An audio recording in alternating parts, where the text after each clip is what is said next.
서울미술관은 2024 소장품전 나는 잘 지내고 있습니다를 2025년 6월 1일까지 개최합니다. 이번 전시는 한국 미술사를 대표하는 거장들의 작품과 함께 예술가의 내면 세계를 엿볼 수 있는 글과 편지들을 선보이는데요. 전시장에 맨 처음 들어서면 신사임당의 작품들을 관람하실 수 있습니다. 신사임당은 여러 딸들 중에서도 부모님께 각별한 신뢰를 받았던 딸이라고 합니다. 조선시대 중기까지만 해도 결혼을 하면 남편이 아내의 집에 사는 처가살이가 일반적이었다고 하는데요. 신사임당 같은 경우도 마찬가지였습니다. 강릉 오죽헌에서 오랜 세월 처가살이를 하다가 남편이 늦은 나이에 관직에 오르게 되면서 서울로 올라가게 됩니다. 그때 늙으신 어머님을 고향에 두고 오는 쓸쓸한 마음을 담아 직접 지은 시라고 하는데요. 이 시는 기록으로서 시가 남아있는 게 아니라 밤이 되면 쓸쓸한 마음을 담아 율곡이이에게 매일 이 시를 읊어주었다고 합니다. 율곡이이의 기억을 바탕으로 율곡이이가 선비행장의 이 시를 편찬함으로써 우리가 오늘날 이 시를 만나볼 수 있게 되었습니다. 청경자는 한의 화가, 꽃의 화가라도 잘 알려져 있는데요. 인간의 고통과 슬픔의 정서를 여인과 꽃에 투영한 다양한 채색화를 표현했습니다. 이 작품은 청경자의 개구리라는 작품인데요. 며느님의 증언에 따르면 어머님께서 한번 붓을 드시면 그 자리에서 몇십만 마리의 개구리를 그리셨다라고 말씀하셨습니다. 지금 당장이라도 튀어나올 것 같은 개구리의 생동감을 엿볼 수 있는데요. 아마도 청경자 화백의 에너지 넘치는 화풍을 닮은 것이 아닐까 생각이 듭니다. 청경자의 작품 한 가지를 더 만나보겠습니다. 청경자는 여인상을 많이 그린 화가라도 잘 알려져 있는데요. 이 작품은 청혼이라는 작품입니다. 보통 작가들은 인물을 그리면 가장 중요하게 생각하는 것이 눈동자라고 하는데요. 지금 보시면 눈동자의 색이 금색을 띠고 있는 것을 발견할 수 있는데 이것은 금색의 물감이 아니라 금분을 직접 바른 것이라고 합니다.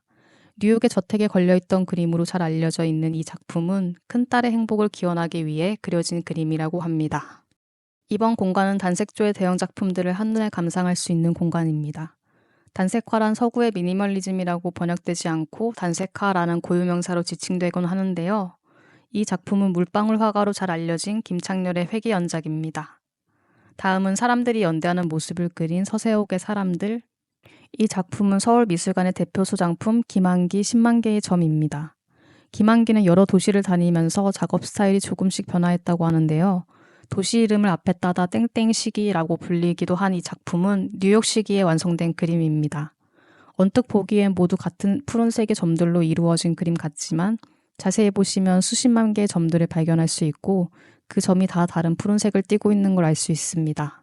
또한 김한기는 푸른색을 많이 그린 화가로도 잘 알려져 있는데요. 서양에서는 김한기가 자주 쓴 푸른색 컬러를 환기블루라고 고유명사로 색채를 지칭하기도 한다고 합니다. 이 작품은 캔버스의 유화물감으로 완성한 작품인데요. 유화물감의 특징은 굉장히 두껍고 찐득하게 올라가는 것이 특징입니다.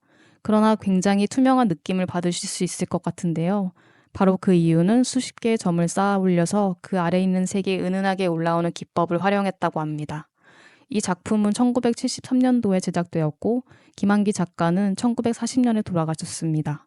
말년도에 제작된 작품인 만큼 그간 자신이 갖고 온 모든 기법들을 총동원한 작품으로 평가받고 있습니다.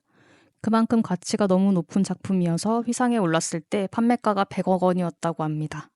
바로 옆에 있는 작품은 정상화 작가님의 무제입니다. 그림은 말을 하지 않는다라는 이념으로 무제라는 제목을 지었다고 하는데요. 작품의 특징은 캔버스에 물감을 바르고 캔버스를 접었다가 펼치는 과정을 반복하면서 이 그리드와 격자 무늬를 남긴 것이 특징입니다.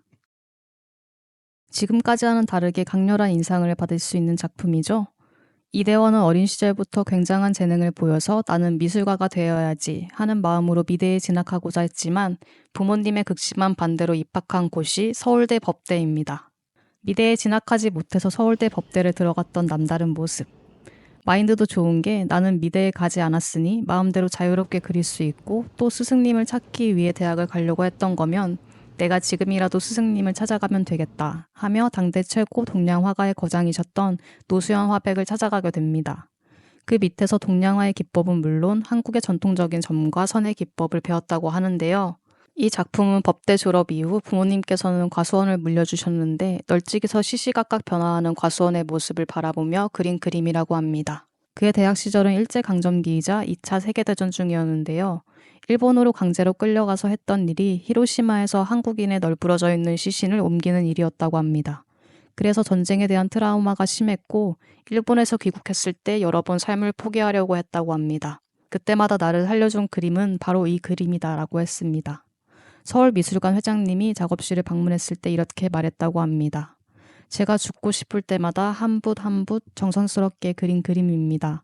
만약 나중에 이 그림이 미술관에 걸린다면 많은 분들에게 삶의 희망이 되었으면 좋겠습니다. 전 세계 미술시장이 사랑한 화가이자 BTS RM이 사랑한 화가로도 MZ세대에게 많은 주목을 받고 있는 이우환 화백의 작품입니다.